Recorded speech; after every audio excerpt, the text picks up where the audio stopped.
আমার বন্ধুগণ, আমার বাবাজিরা রে, ও চর ফ্যাশন বাবারা, গভীর মন দোয়া শুনবেন রে বাবা। যে যেখানে আসর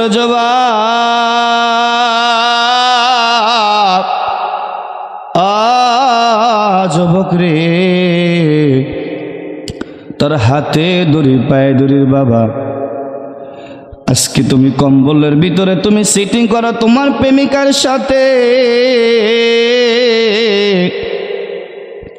শোনা শোনা, কবরে যখন চলে যাইতে হবে, অন্ধকার কবরে যখন চলে যেতে হবে, ওই সময় তোমার প্রেমিকা সাথে থাকবে না, সাথে থাকবে মাহফিলে তুমি অংশগ্রহণ করেছ। মাহফিলে যে সাবারি হুজুরের ওয়াজ শুনেছ, এগুলাই সাথে যাবে, এগুলাই সাথে যাবে, আর কোনো কিছু যাবে না রে বাবা। আমিও তোমার মতন যুবক,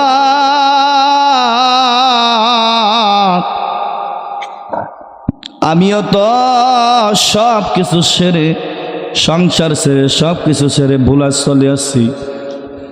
একমাত্র কারণ হইল তোমাদের দিনের দাওয়াত দেওয়ার জন্যে। আল্লাহর পথে যেন চলে আসো। ও যুবক, যুবক রে, জিন্দেগি কিন্তু একদিন শেষ হয়ে যাবে। এই জীবন জীবন নয় রে, যে জীবনের ভিতরে অনেক সময় দেখা যায় হুন্ডা তুমি চালাইতেছো প্রেমিকাকে নিয়া, হঠাৎ করে অ্যাক্সিডেন্ট করলা, অ্যাক্সিডেন্ট করিয়া তোমার একটি হাত চলে গিয়েছে, পা চলে গিয়েছে। এই জীবন জীবন না রে যুবক। এর জন্য বলি, শোনো যুবক, সব ছেড়ে দাও, সব ছেড়ে দাও, আল্লাহর পথে চলে আসো, আল্লাহর পথে চলে আসো। ও আমার চর ফ্যাশন বাবারা,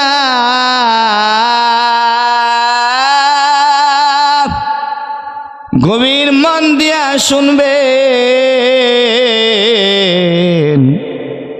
সকলকে মৃত্যুর স্বাদ গ্রহণ করতে হবে। কুল্লু নাফসিন যায়িকাতুল মাউত, সকল প্রাণীর মৃত্যুর স্বাদ গ্রহণ করতে হবে। কেউ দুনিয়াতে থাকবে না রে। আমার পয়গম্বর আল্লাহ তাআলা এত মহব্বত কইরা তৈরি করলেন তারে, সেও তো দুনিয়াতে থাকতে পারে নাই। আল্লাহর নবী বিশ্ব নবী মুহাম্মদুর রাসূলুল্লাহ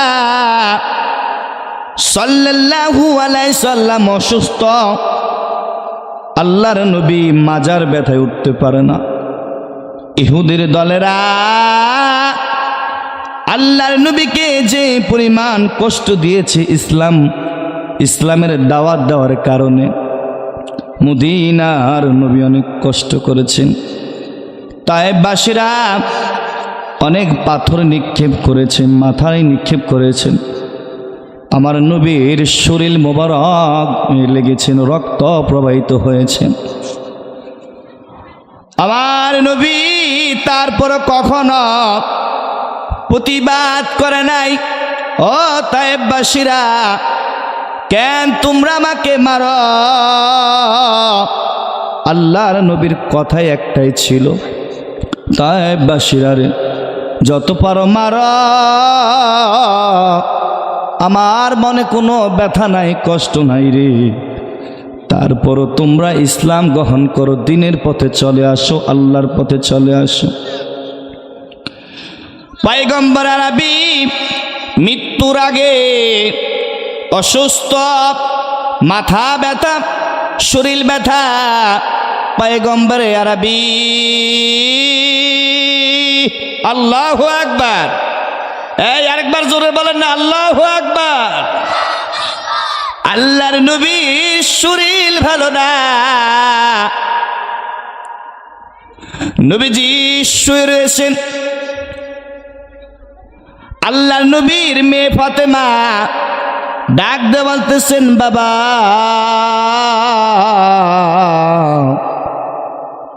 ছটপট করতেছেন কেন? কি হয়েছে, কি হয়েছে আমাকে একটু বলেন। আল্লাহর নবী চোখের পানি ফেলায় কান্না করে, রে ফাতেমা,